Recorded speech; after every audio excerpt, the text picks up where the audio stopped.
ওই পাশে দক্ষিণ পাশে এই বাসাতে আগুনটা হইলো কাল আর কি লাগবে বড় লোক ছিল না, একজন ছিল অভিষেক গেছে গা, সে অভিষেক গেছে গা তালা মাইরা হঠাৎ করে আগুন মানে দাও দাও করে বাসি উঠছে। পরে আরো বাড়াইতে আছে বাড়িতে কইতাছে কই ঘর আগুন, ঘর তালা মারা, রুমের তালা মারা, এই রুমে আগুন লাগছে।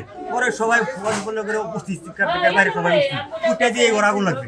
ক্ষতি হয়েছে বহুত, মানে কোনো কিছু বাঁচানো গেছে না আর কি। এই যে এই ঘর লাগার পরে এই রুমে এমন যে কাবেলা ছিল, তারপরে এই রুমের থেকে আর 10-15 রুম একবারে পুড়ে গেছে। আগুন লাগছে 6টা 6:30 7টার ভিতরে, 7টার দিকে আইছে ফায়ার সার্ভিস। শ্রীপুর ফায়ার স্টেশনে অগ্নিকাণ্ডের সংবাদ পাই।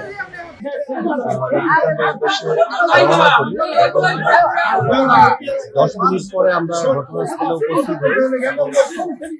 30 মিনিটের মতো লাগে আমাদের আগুনটা পানির সোর্স ছিল না, আগুনটা মোটামুটি নিয়ন্ত্রণ করছি। পরবর্তীতে আমাদের পানি ভর্তি করার জন্য পাঠাই।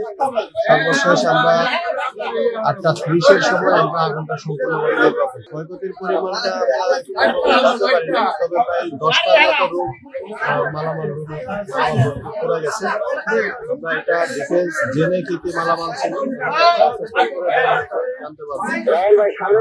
আগুনের সূত্রপাত আমরা যতটুকু